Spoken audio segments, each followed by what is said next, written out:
Ed eccoci qua, bentornati, ben rivisti, ben risentiti, amici ed amiche di Una Vita da Lontano, come state? Questa settimana torniamo con un nuovo ospite, con un nuovo appuntamento. Ovviamente vi ricordo, come c'è scritto qui, di qua, sopra, sotto, insomma, iscrivetevi al nostro canale YouTube, iscrivetevi ai nostri podcast, cliccate sul like, commentate e condividete i nostri video e i nostri podcast, così insomma saremo sempre di più e avremo sempre più amici con cui condividere le nostre storie e raccontare le vostre vite da espatriati. Con me, che sono Raffaele Abrozzi, questa settimana, come sempre, i miei due compagni di viaggio, che sono LeBron James e Anthony Davis. Adesso vediamo chi fa chi. Io sono infortunato, vabbè, quindi faccio Davis, va bene. Perfetto, grazie per questa definizione, visto che sono per metà in lacrime e per metà terrorizzato per quello che può accadere stanotte, ma lasciamo perdere. No, personalmente più che LeBron James oggi mi sento il proprietario di un cane volante. Questa mi sembra già un'eccellente notizia, visto come è iniziata la mattinata. Però, bando le ciance e ciancio le bande, una frase che avete già sentito finora in questo podcast, palla e vediamo e presentazione del nostro splendido ospite di giornata. Grazie. Allora, intanto un saluto a tutti, diamo subito il benvenuto al nostro ospite. Pietro Nicasio lo vedete nell'angolino, se Raffaele lo mette allo schermo tutto più grande. Ciao, benvenuto. Io sento degli uccellini perché tu sei all'aperto in questo momento, sei in giardino. Sì, ho scelto questa atmosfera di pace, diciamo, per poter fare l'intervista. È bello sentire gli uccellini. A noi piace molto perché siamo tutti chiusi in casa, soprattutto tutto il periodo dell'anno scorso. Questa cosa è stata un po' opprimente ed è un bel cambiamento. Cambiamento che oltre al fatto che siamo in diretta con un divario di fuso orario non indifferente, perché tu in questo momento sei in California, negli Stati Uniti. Sì, io sono a Lancaster, che dista circa 1:05 dal centro proprio di Los Angeles. Però ci possiamo rivendere tranquillamente Los Angeles in quanto tale, perché chi è che conosce Lancaster? No, ma è Los Angeles, fa parte di Los Angeles, sono tante città, noi abbiamo Lancaster, Palmdale, Santa Clarita, sono tutte di Los Angeles, queste città fanno tutte parte di Los Angeles. Poi c'è Raffaele che si è venduto il nostro SEO con una bellissima crasi delle due anime losangeline, visto che c'è LA e poi Confidenziale, come giustamente l'anima latina e l'anima ispanica che è presente in... è la città degli angeli, però anticamente è la città della Madonna degli angeli, perché è stata fondata dai monaci benedettini verso i primi dell'Ottocento. E questa è la nostra 52esima puntata complessiva. Tu sei il nostro 53esimo ospite, il 20° della seconda stagione, e sei il nostro primo strumentista, musicista che suona, diciamo. Estendiamo anche al nostro amico DJ il fatto di lavorare nella musica, però tu sei un violoncellista. Sì. E quindi oggi insomma facciamo una puntata un po' più con un po' più di sound, e la cosa che vorremmo scoprire pian piano è come ci sei finito tu dall'Italia, soprattutto da Bari, la città di cui sei originario, in California e a Los Angeles. Per cui cominciamo subito a farti le domande, quelle per raccontare le canoniche. La tua storia, insomma, come hai cominciato questa avventura da espatriato? Considera che già come sono nato c'è stata una cosa un po' particolare. Praticamente sono nato il giorno prima di partire con tutta la famiglia per Los Angeles. Mia madre stava incinta e pensava che dovessi nascere a Los Angeles, quindi già è stato un segnale di subbuglio della mia vita, doveva essere tutta particolare.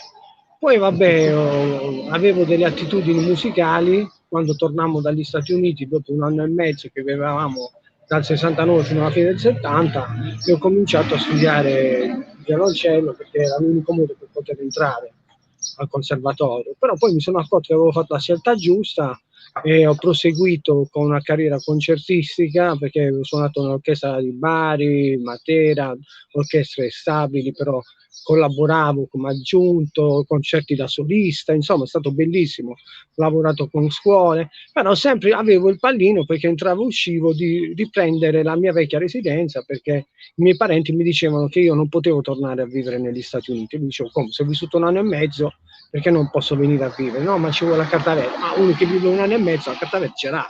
Insomma, tra vari problemi che ho avuto di famiglia, perché gelosie e tutto il resto, sono venuto almeno 6-7 volte, l'ultima sono venuto da solo, e da solo, perché mio cugino acquisito mi ha dato un indirizzo tramite un amico italiano, siamo andati e da solo sono riuscito a sfogliare tutta la situazione, mi hanno dato la vecchia carta verde, poi ho fatto venire mia moglie qui.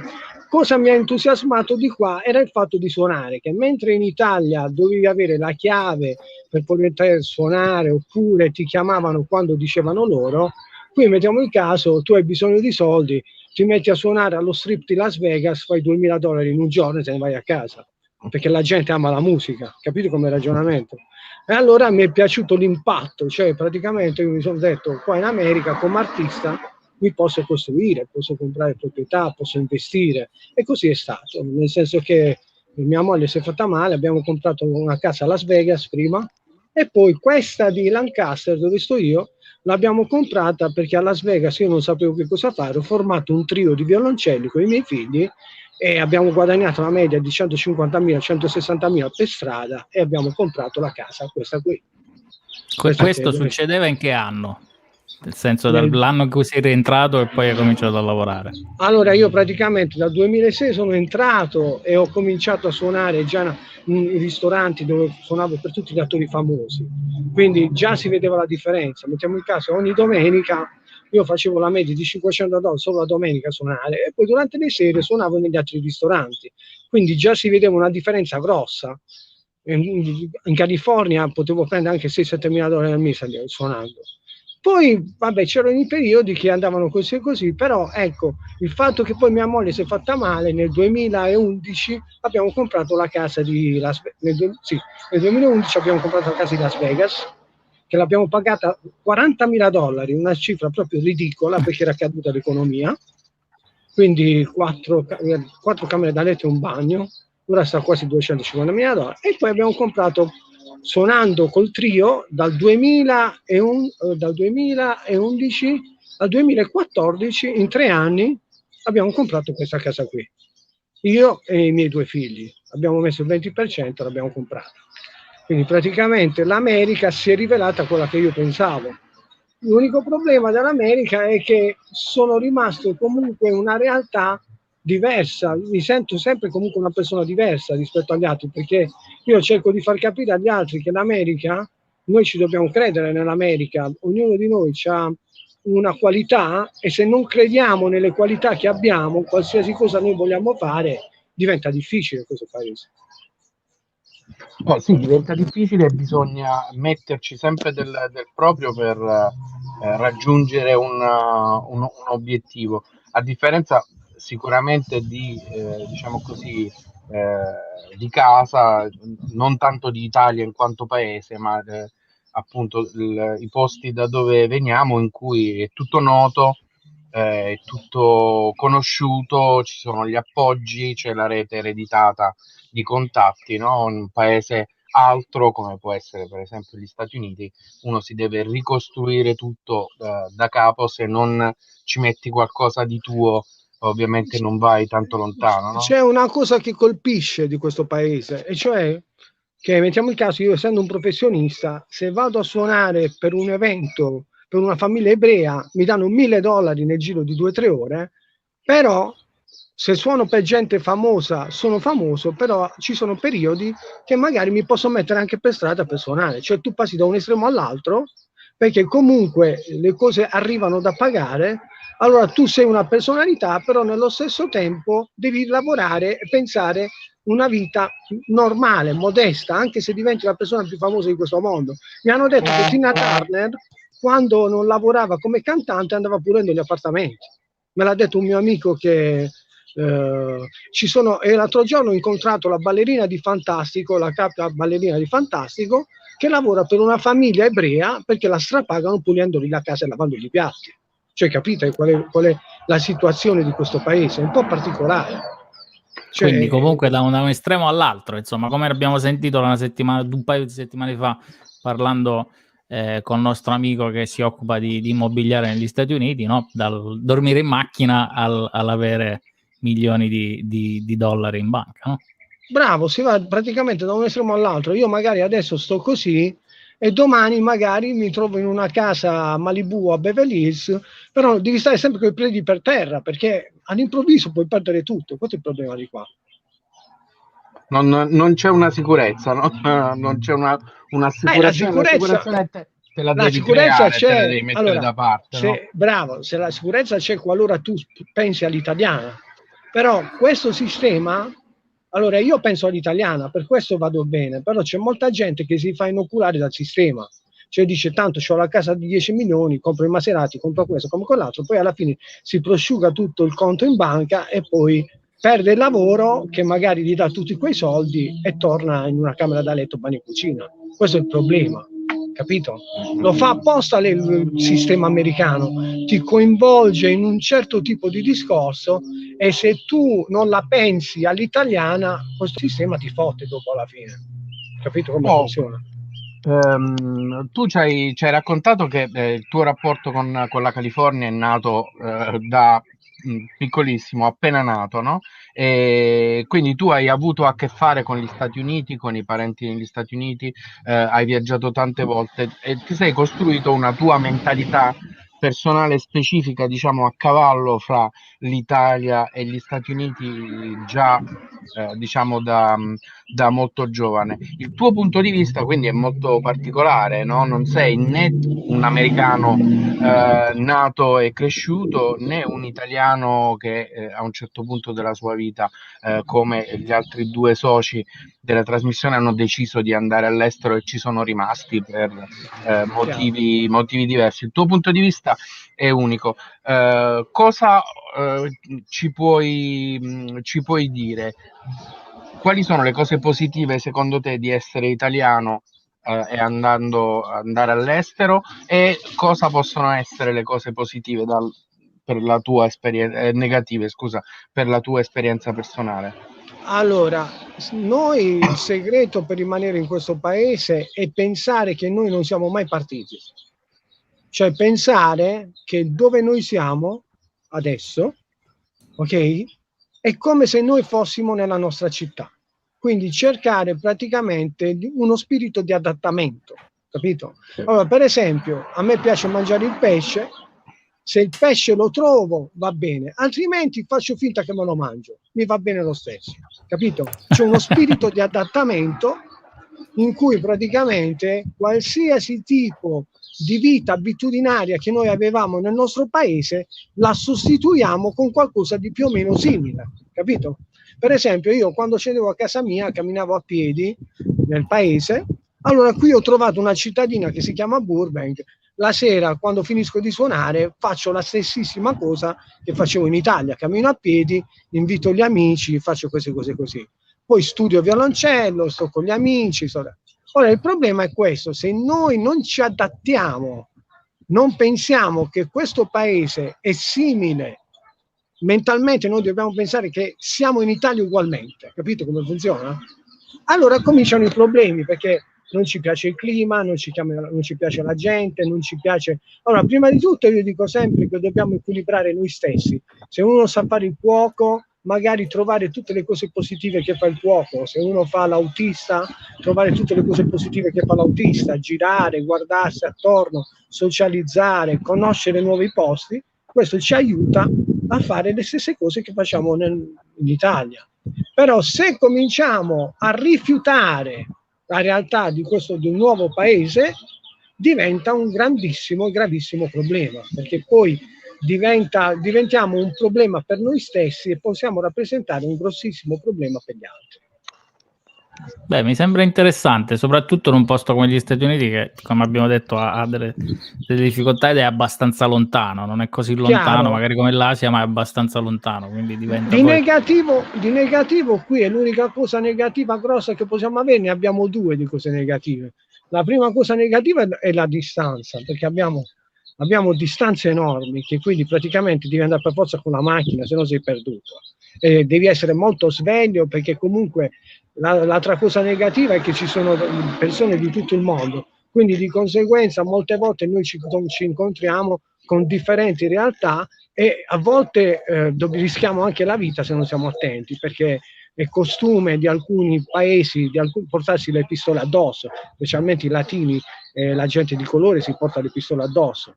Quindi di conseguenza ci sono differenti cose negative a cui andiamo incontro e dobbiamo prestare molta attenzione. Quindi dobbiamo prestare molta attenzione a non calpestare i piedi a persone che non conosciamo e a stare svegli quando guidiamo, perché in qualsiasi momento, o con la polizia che può essere molto venale o con la gente un po' particolare, dobbiamo prestare attenzione, perché potrebbe capitarci qualcosa di differente rispetto alla norma. Quindi abbiamo, e poi il fatto sanitario, perché il fatto sanitario, più ci informiamo sul fatto sanitario, meglio stiamo, meno ci informiamo sul fatto sanitario e più rischiamo di brutto. Per esempio, che ti so dire io, se una persona fa attività fisica, si fa la palestra, mangia come si deve, si controlla il peso, evita di andare sempre in ospedale e magari va in ospedale o dal dottore nel momento necessario. Invece ci sono persone che arrivano qua pensando di essere malate, ok? Che magari non lo sono, però dal nostro costume che abbiamo in Italia, dal nostro sistema che abbiamo, che il dottore di famiglia, possiamo andarci tutti i giorni dalla mattina fino alla sera, arrivano con quella intenzione. E qui invece la medicina è un business anche, quindi più andiamo verso questi dottori, più può rappresentare un'arma a doppio taglio se non siamo attenti. Quindi io dico e consiglio sempre di avere un'assicurazione medica, di andare ai dottori quando è necessario e soprattutto di informarsi sui vari programmi che offre la California, come altri stati. Ci sono anche dei programmi che aiutano le persone che hanno bisogno, però bisogna veramente informarsi, perché se no arrivano conti proprio assurde. L'altro giorno una signora l'hanno ricoverata in ospedale e le hanno mandato $4.600 per una notte, quindi questa qui, capite come nemmeno a Ritz-Carlton, insomma, nemmeno un 5 stelle lusso. Invece la signora che la nonna di un amico mio che viveva qua, che è morta adesso, quella è stata in ospedale di Elizabeth Taylor a Beverly Hills. Elizabeth Taylor ha pagato $200.000 e lei non ha pagato nulla perché è pensionata. Capito come funziona? Perché si è informata. Capito come funziona? Questo bisogna è uno informarsi sulle leggi, perché sennò... Questa è una delle... Scusa Piero, vai. No. Per 2 ore in Messico me la sono cavata con €1.400, mi è andata anche abbastanza bene, direi, ecco. Insomma, mica tanto. Beh, guarda, considerato che ero entrato col terrore di essere come dire, soggetto a infarto in quel momento, e uscire con le mie gambe tranquillo e con un conto di €1.400, ho detto, sai com'è? No, invece qua a 45 minuti qua c'è un ospedale che è uno dei più avanzati al mondo, in Los Angeles, e la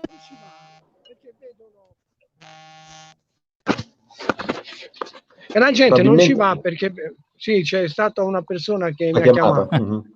Sì, state attenti perché può darsi che arriva qualcuno che chiama, perché purtroppo differenti programmi da dove chiama.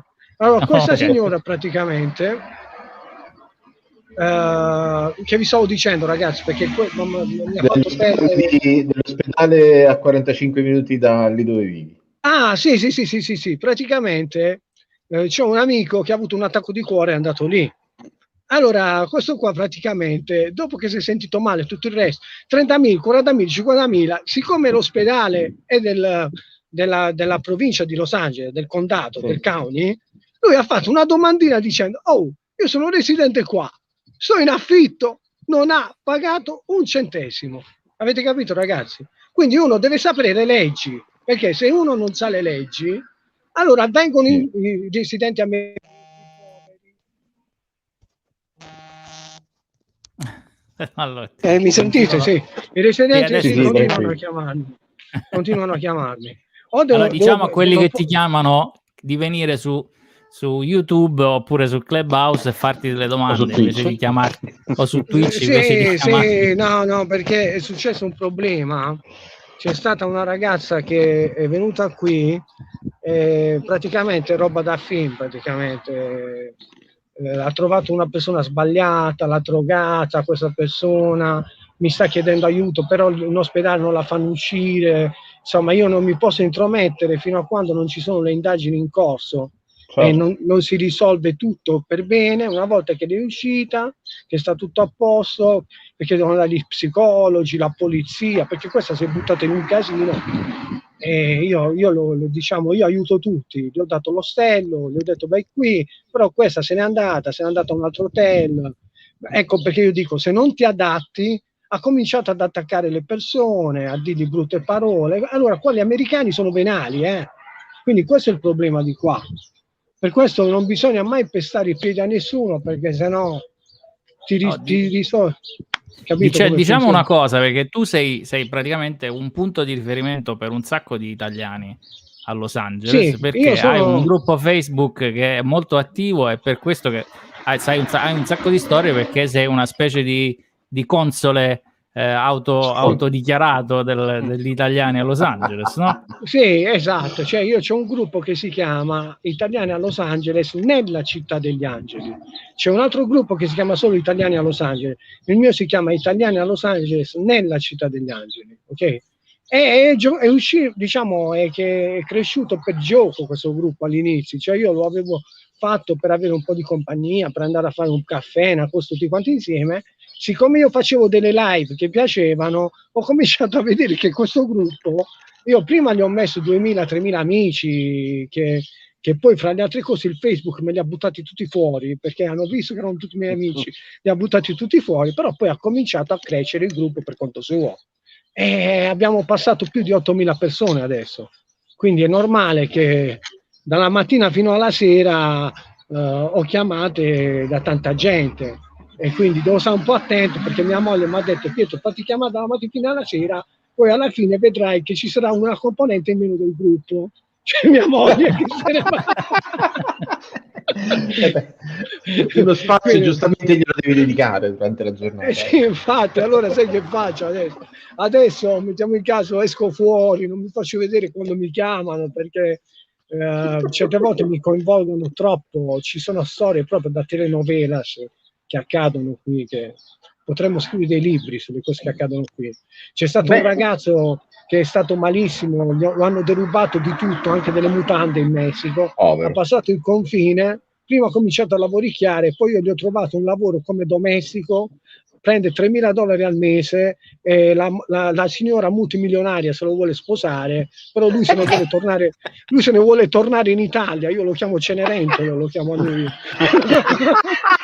È come quello lì che si sposò Ivana Trump, quello che poi... Sì, io lo chiamo Cenerentola. Dico: ma perché vuoi tornare in Italia? No, perché mi manca il mare della Sicilia e mettermi con una tenda in faccia al mare. E vai al mare, vai a fare quello che vuoi fare, capito? Però storie, capito, da telenovelas proprio, queste cose così, questi che mi chiamano, quelli finiti in ospedale, lo spacciatore di droga, la drogata aiuta, non è che io posso aiutare a tutti, cioè io do delle indicazioni, però se si vanno a buttare nel mare, capito come ragionamento, io non è che posso evitare di farglielo fare, io gli dico allora, ascoltate i miei consigli. Se non li ascoltate vi troverete male, io lo dico, però non li ascoltano. Diciamo che è anche una questione statistica, che con così tanta gente alla fine vuoi o non vuoi qualche situazione capita, no? Di italiani in giro per il mondo ce ne sono tantissimi, ce ne sono sempre di più, negli Stati Uniti ce ne sono tanti, ma veramente tanti, per vari motivi, sia perché appunto chiunque di noi basta fare un paio di telefonate e ha dei parenti negli Stati Uniti, e poi anche perché è una delle terre delle opportunità, appunto. Ci sono tanti casi di successo, di quelli di non successo ne sappiamo meno, però comunque un tentativo, no? Vale, no? Quelli di non successo per noi sono quelli che a un certo punto decidono di tornarsene in Italia. Bravo, no? cioè quello non... di non successo. Allora, esatto. il non successo è perché la persona non vuole affrontare questa vita. Allora comincerà a trovare dei difetti e vorrà tornare indietro perché non ha il coraggio di farla questa vita. Quindi non la chiamo non su... La differenza dall'Italia qua è che, per esempio, io avevo qualità in Italia, suonavo in orchestra e tutto il resto, però all'improvviso i direttori delle orchestre sono tutti raccomandati, non mi chiama più nessuno a suonare. Quello è non successo.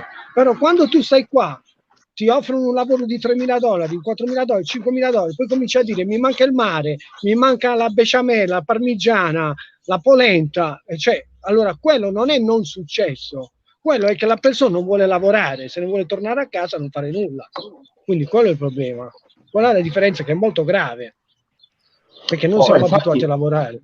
Infatti direi che l'inizio di definizione di Emiliano era più che buono, ma per completarla direi che esattamente chi ha vissuto quel tipo di esperienza all'estero, definitiva o meno, ma l'ha vissuta senza sviluppare appieno quelle che erano le potenzialità sue e dell'esperienza che stava vivendo.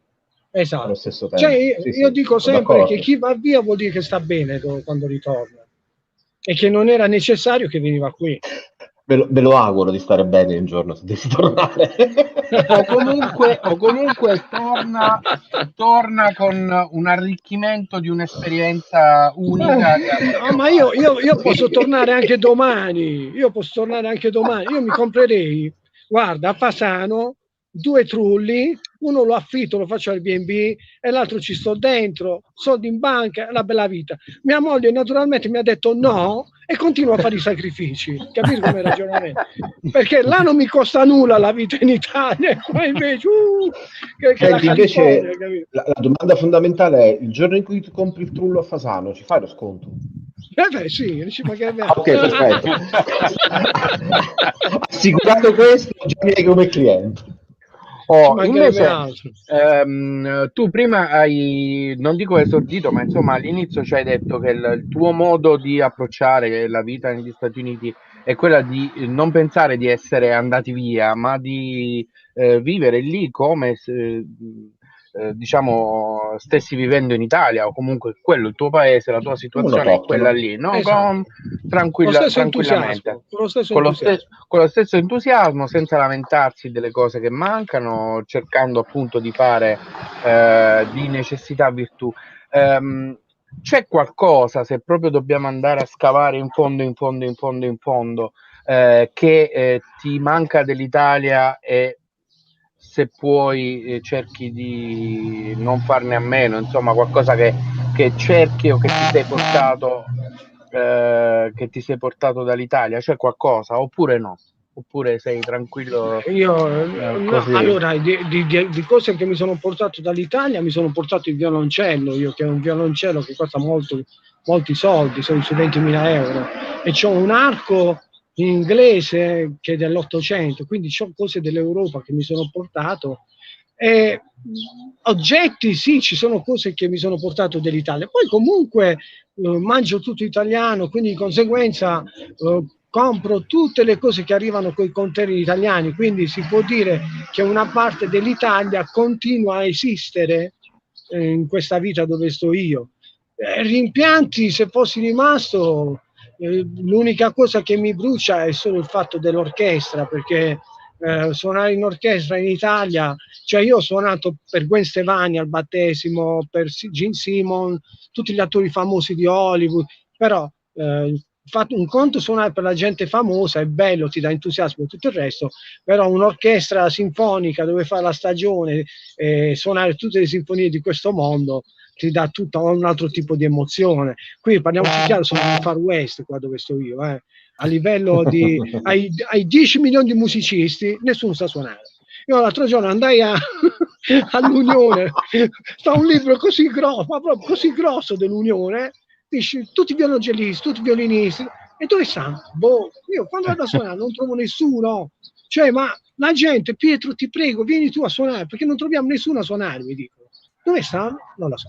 Quindi questo è il problema che abbiamo qua. Da noi c'era molta più competenza, che ti so dire io, rivalità, era una vita più, come posso dire io, vissuta a livello musicale rispetto a questi americani. Quando diciamo in caso sono io che vivo la mia vita. E io ieri l'ho detto a mio figlio, dai, mettiamoci di fronte al ristorante, c'è un ristorante qua di fronte a casa mia, uno mi ha dato $40 solamente perché mi ha sentito suonare. Cioè questo è quello che, capito? Io mi diverto a fare queste cose perché so che la gente talmente faccia appiglio. Allora gli ho detto a mia moglie, quanto è che ci avete a pagare? $90 di carta di credito? Sì, tieni. Te ne ho fatti qua 5 minuti da casa. Cioè, capito? Quello sì, però capito? Manca Senti, quel fatto dell'orchestra, hai capito come ragionamento? Una curiosità al volo, non gliel'hai detto a Gene Simmons che non sapeva suonare, vero? Spero proprio di no. No, veramente mi è capitata una cosa molto divertente con Gene Simmons. Vai. Stavo dicendo, Gene Simmons veniva a Malibu a un ristorante a sentirmi suonare. Allora un giorno venne, mi disse, maestro, lo sai che anche io c'ho una band? Io non lo riconobbi che era lui. Allora pensavo di qualche altro, scusa, vabbè, comunque avete capito, qualche altro certo. Allora lo guardo, dico, vabbè, senti, non ho tempo, gli dico io, maestro, ti posso mettere $20? Sì, e mi mette $20.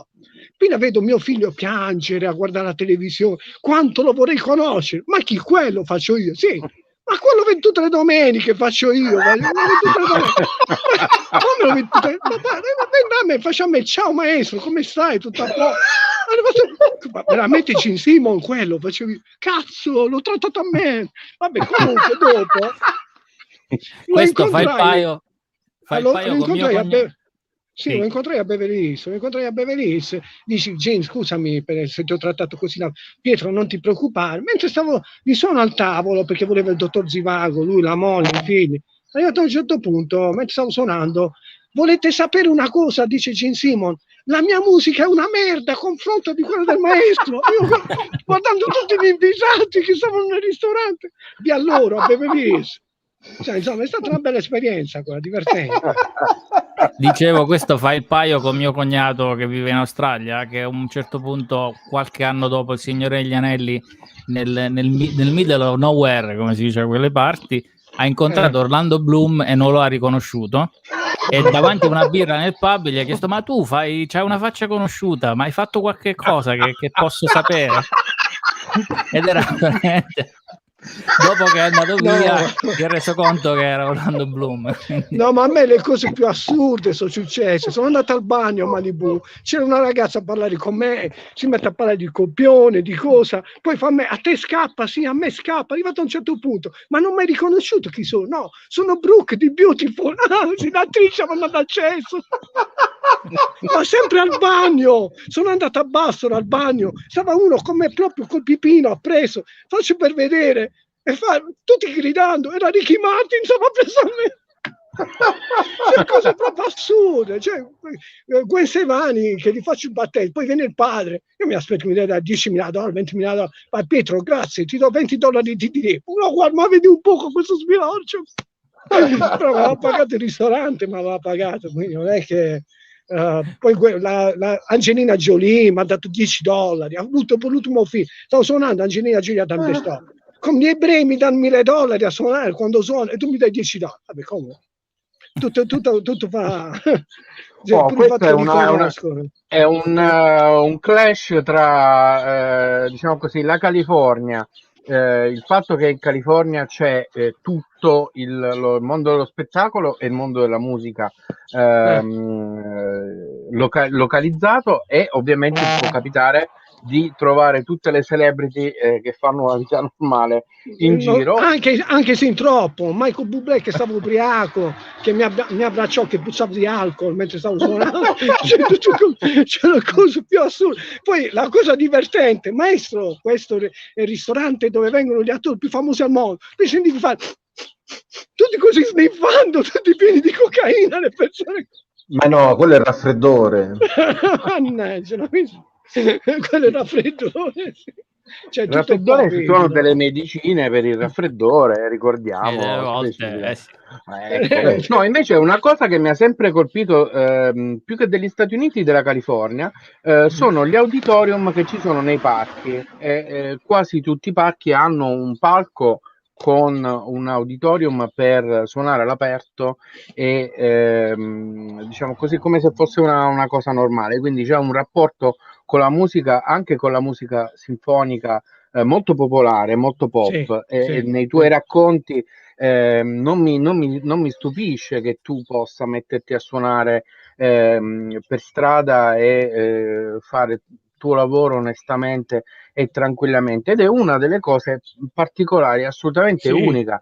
In vero, Italia non è vero. così tanto Difatti ci comune. sono dei posti che sono come teatri. Ad esempio, c'è un posto a Glendale dove io a volte suono, c'ha un'acustica meravigliosa e per questo quando suono mi sembra di stare suonando a un concerto, perché io sono nell'angolo e sono tutte case multimilionari, appartamenti multimilionari, e di là passa Madonna, Angelina Jolie, tutti gli attori più famosi. Quindi io quando non c'ho nulla da fare gli dico a mio figlio: non abbiamo l'evento, non abbiamo il matrimonio, andiamo lì a suonare perché c'ho il permesso per suonare lì. Poi c'è un altro posto che è a Burbank, dove sta pieno di negozi, e a volte suoniamo lì e ci sono le prime dei film a volte, e ci sono produttori, ma il fatto quando tu suoni qui è diverso, cioè è come se ti metti per strada a suonare, è come se c'è della gente che hai a teatro, è un altro tipo di entusiasmo che ha la gente quando ti ascolta. Addirittura si siedono con le panchine, consumano il gelato, capito? Molte volte ti offrono il caffè, a volte vengono da te e dicono: maestro, ma io ho bisogno di un evento, ti do $1.000. Cioè, vi rendete conto, ragazzi? Cioè, io sto suonando per strada, che non c'ho nulla da fare, come ieri, è arrivata una signora, ti do $500 se vieni a casa mia a suonare. Quindi è un altro tipo di mondo. Per noi artisti è bello, capito? Sì, Ecco, perché una puoi domanda. fare... Sì, vai Piero. No, vai. No, dicevo No. del fatto di fare busking, come si dice da queste parti, che non è assolutamente popolare in Italia, ma che nel resto No, del in mondo, Italia anche qui in Irlanda, non per esempio, è una cosa normale. in Italia non si potrebbe fare una cosa del genere, cioè non c'è la cultura per fare quello, capito?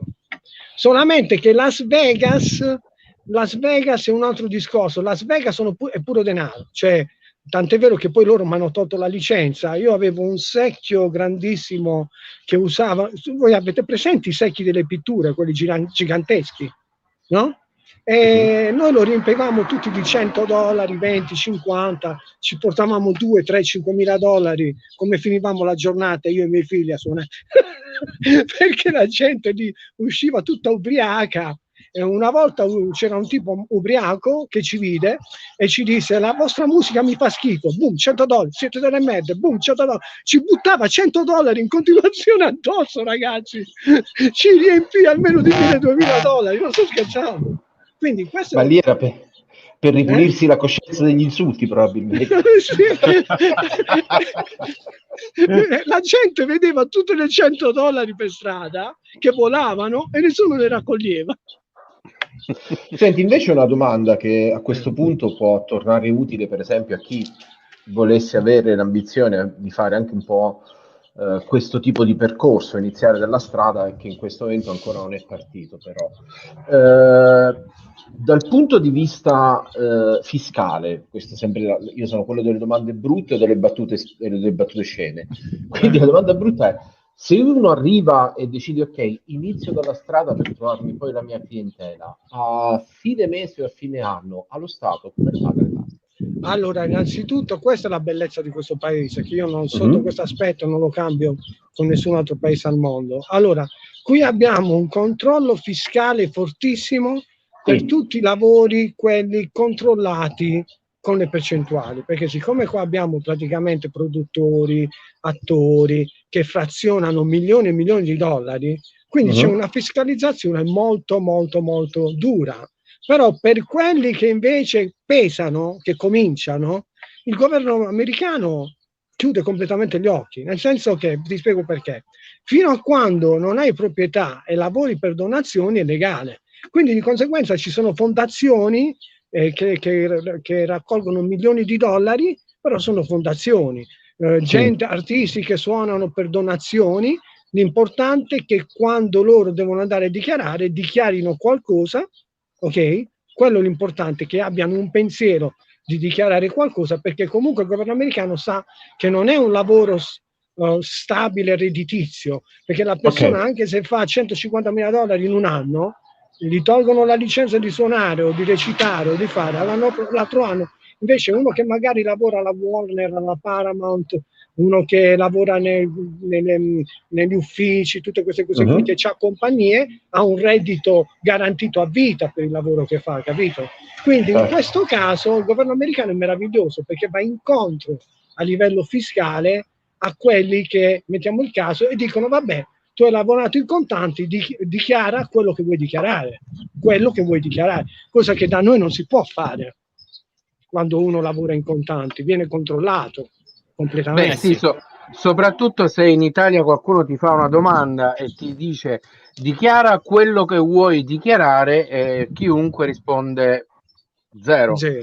Ovviamente. E poi la pressione, se negli Stati Uniti dichiari zero, vai incontro a tanti anni un po' complicati, mi immagino, essendo leggermente sempre diverso. È meglio ridichiarare qualcosa, sempre, anche perché il governo americano ti aiuta quando dichiari qualcosa. Per esempio, una persona che comincia, allora, se una persona suona per strada o lavora per donazioni o fa lezioni private o lavora a livello domiciliare e guadagna contanti, da noi non è un lavoro che può garantire per avere delle opportunità. Qua in America invece una persona che lavora così può comprarsi la casa, perché tu, in base a quello che tu dichiari, il governo americano ti dice ok, tu dichiari tanto, la banca ti dice tu puoi prendere una macchina, puoi prendere una casa, tu puoi prendere. Vi faccio un esempio: se una persona lavora a Las Vegas per strada e fa l'animatore e prende in un anno $150.000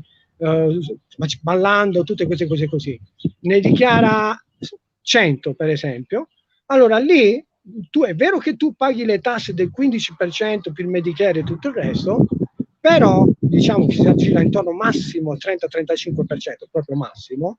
Di quei 70 di quei 100 che tu dichiari, puoi comprare una casa intorno, mettiamo il caso, dobbiamo calcolare intorno ai $400.000-500.000. Basta fare 2 anni solamente di dichiarazione dei redditi. Quindi questa è la cosa buona. Quindi 2 anni di dichiarazione di redditi, noi possiamo comprare una casa.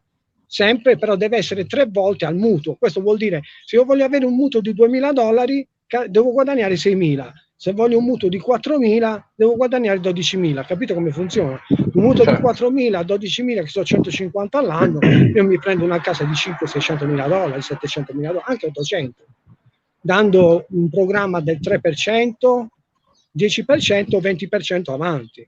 Quindi hai molte più opportunità, cioè la gente con gusto dichiara i soldi in questo paese. Qual è la differenza? Perché ovviamente più dichiari, più opportunità hai e più credito hai presso la banca, il famoso credit score. Più poi puoi è comprare macchine, casa, puoi addirittura usare casa tua come sede del tuo lavoro. Qui in America, se tu vuoi fare il meccanico dentro casa tua, se vuoi vendere cose dentro il giardino, se vuoi addirittura fare feste tipo sala ricevimenti, non ti tassa nessuno, non ti viene nessuno a dire non lo fare, c'è molta libertà. Perché per questo è molto bello qui, per questo che uno sta volentieri in questo paese sotto questo aspetto. E questo è un click abbastanza grosso che il nostro cervello italiano deve fare per adattarsi, tra virgolette, perché ci sono delle cose che per noi, diciamo, normalmente sono completamente aliene. Però io, sentendo di parlare appunto di cose molto pragmatiche, molto economiche, molto dirette, invece ti volevo chiedere una cosa.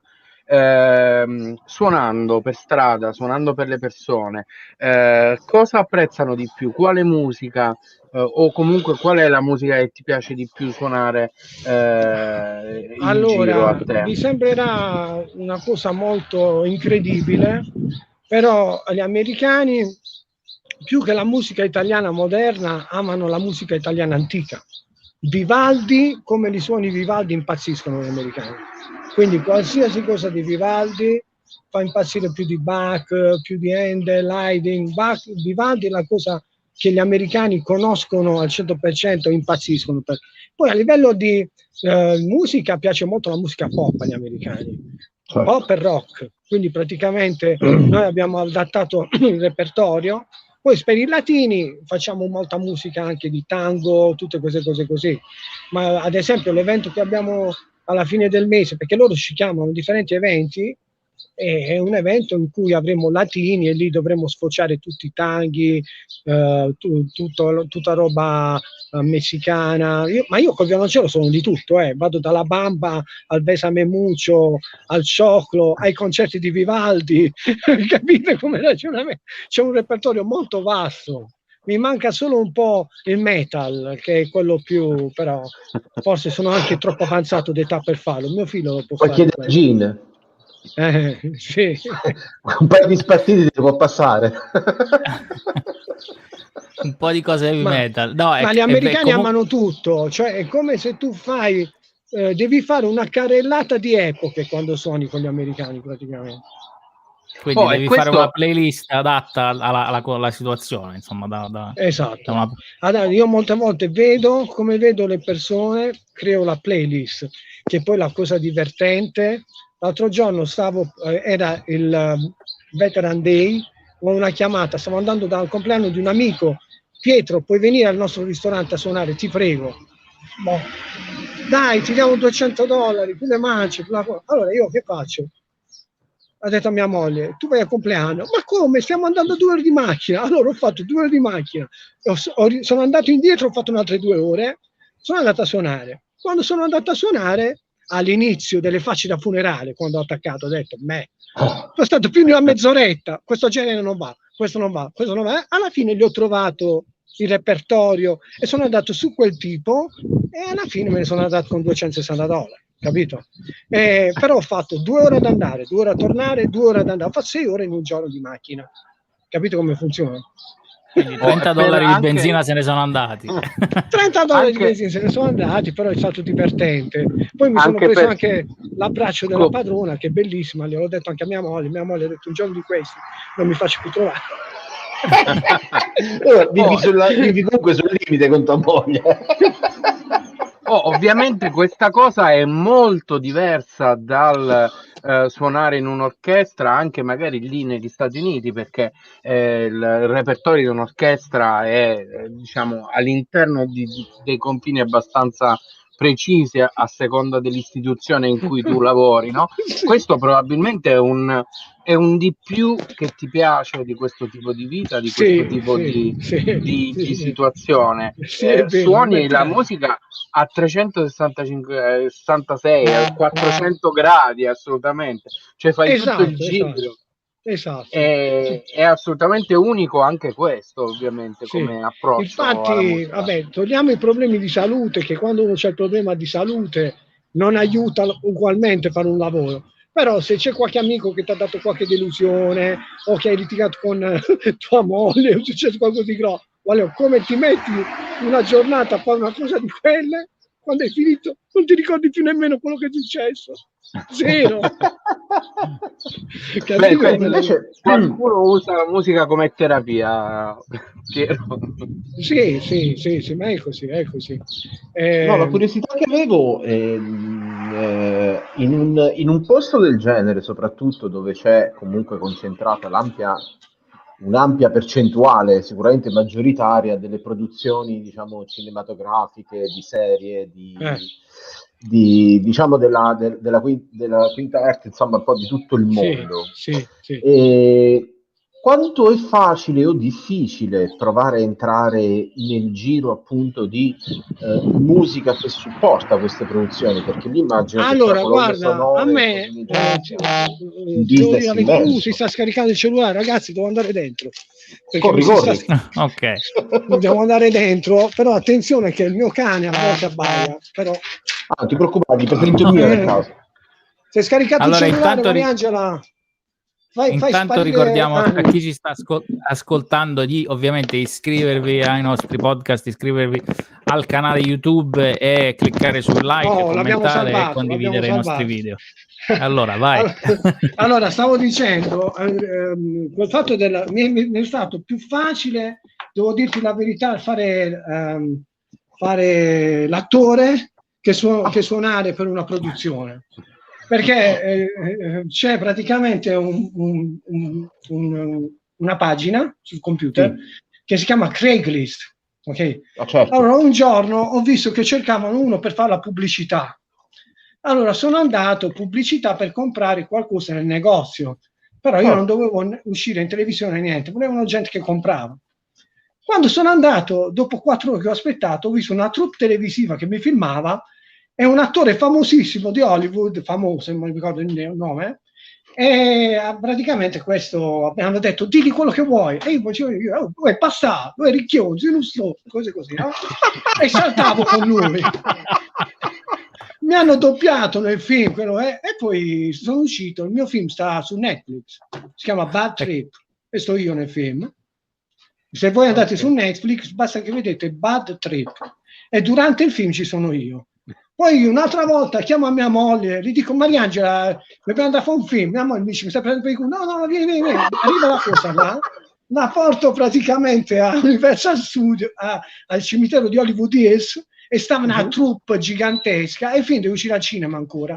Abbiamo fatto una parte che facevamo 2 barboni che davano a Valentino, gli davano che cosa gli demmo Mariangela Valentino, al bambino che sarebbe Radolfo Valentino, era la biografia del film di Radolfo Valentino. Gli davamo una caramella, non mi ricordo, e alla fine dicevamo bravo, ci vestimmo tutto da barboni, ci diedero le cose, ed è prodotto da Universal Studios Florida. Poi ho fatto 2 reality TV che ti rubano la macchina, una è andata per tutta l'America, sempre su questi Craigslist, queste cose così, quindi mi è molto più facile uscire in televisione che suonare, quella è la cosa incredibile. Questo sinceramente è molto divertente, in effetti l'aneddoto dell'andare, andiamo a fare un film così. Sì, no, ma mia moglie poi tutte le donne che vogliono fare i film, e mia moglie che mi ha detto Pietro, come mi fai fare un altro film con Universal Studio, non ci vengo più con te, ti lascio. Tutto contrario. Che poi in un posto come Los Angeles, che dovunque vai magari c'è un cameriere al tavolo che ti serve, e tu dici ma tu che lavoro fai, cameriere, e lui ti dice o lei ti dice no, io sono un attore, sono un'attrice, questo è solo un lavoro temporaneo. Questa è un'altra trasmissione, io gli ho detto andiamo ad Atlanta, dobbiamo far finta di litigare, e là siamo bravi, perché litiga sempre male. Allora, Jerry Springer, che cos'è? No, è come forum, dobbiamo parlare di divorzio là, no? E pagano $940 più l'hotel di 4 stelle ad Atlanta, lì non ci vuole andare.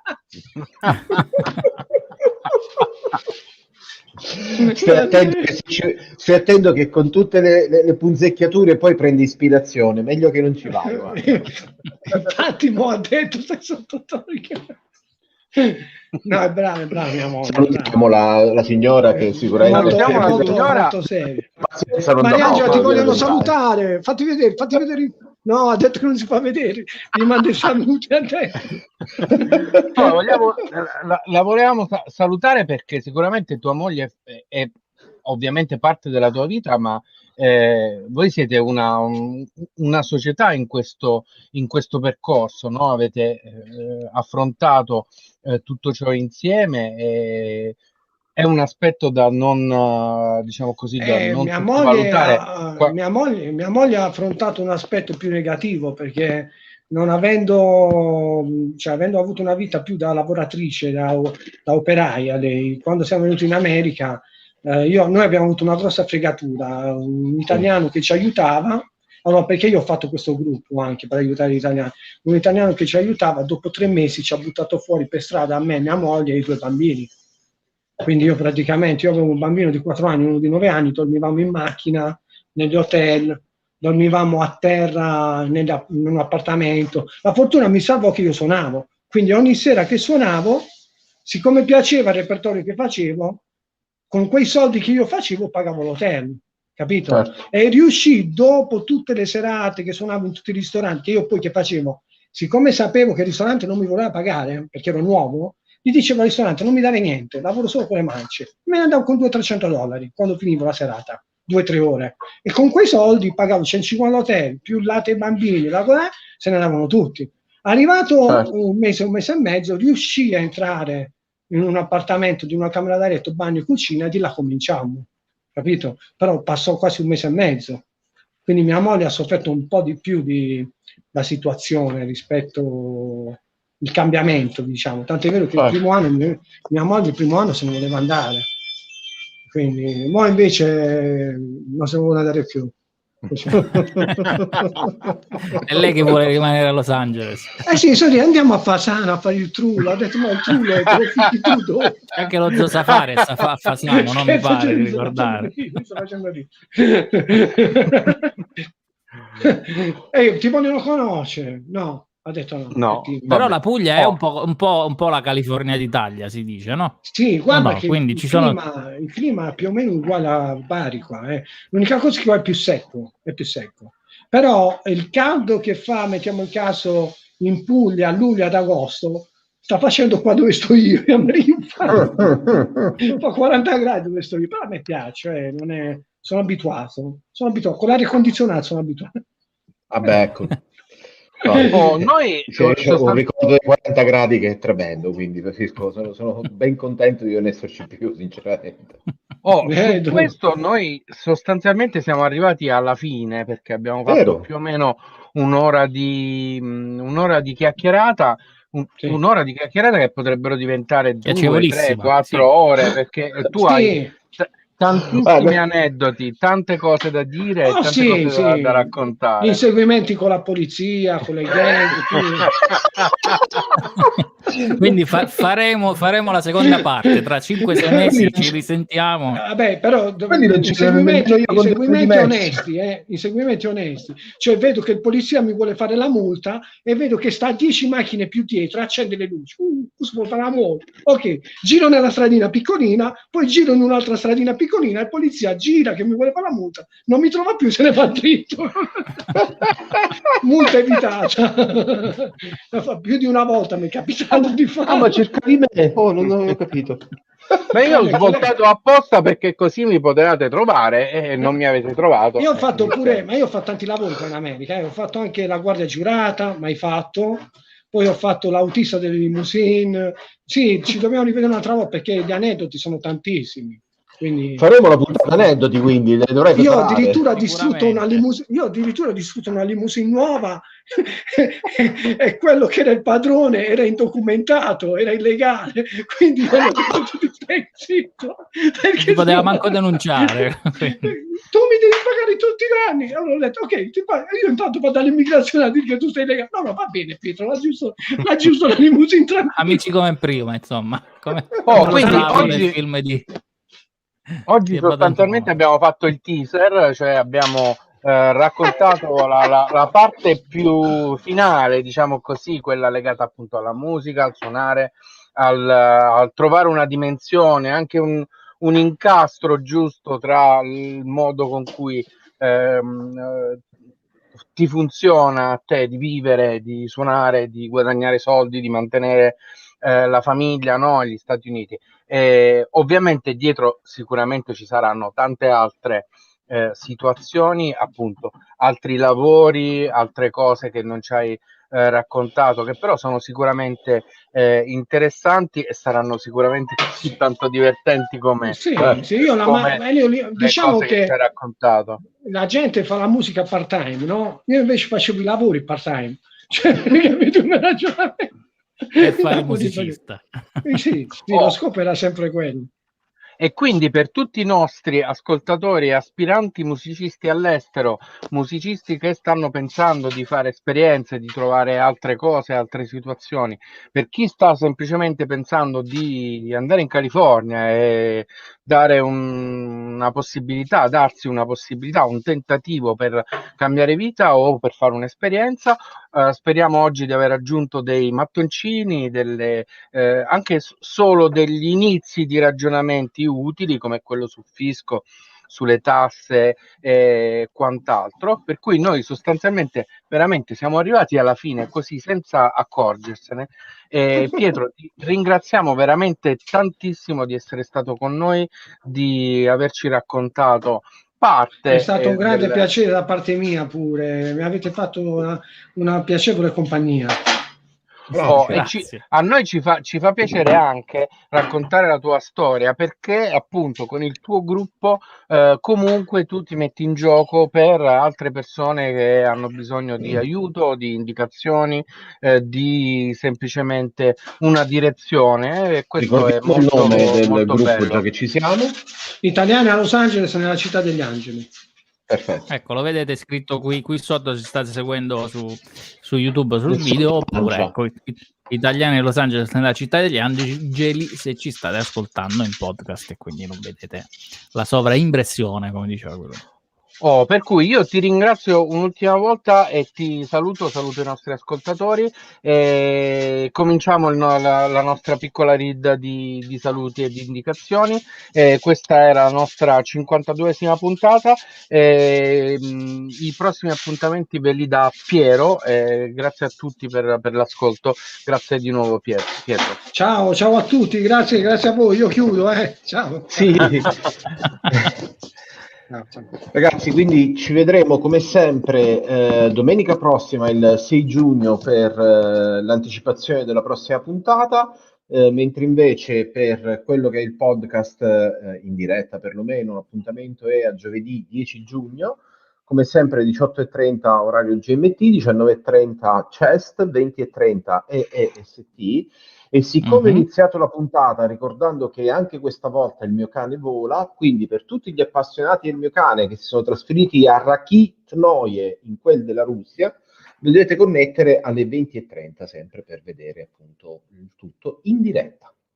Ecco, ricordandovi che sui nostri podcast e sul nostro canale YouTube trovate il video in cui raccontiamo le avventure di Raki, il cane di Piero, e quindi potete farvi un'idea sui costi e sulla gestione di un cane espatriato, mettiamola così. Non muovetevi con i cani. Ecco, lo dobbiamo aggiornare poi dopo, a luglio lo dobbiamo aggiornare, dobbiamo farne un altro. Più 200. Ecco, ovviamente ne faremo un altro, ma soprattutto ci aspettiamo che Piero in un video ci racconti insomma il viaggio col cane con un microblog di tutta l'avventura. Però, parentesi chiusa, questa era Una vita da lontano live in podcast. È stato un piacere come sempre, questa puntata è stata ancora più divertente del solito, spero vi siate divertiti tanto quanto ci siamo divertiti noi, e noi ci sentiamo la prossima settimana e ciao.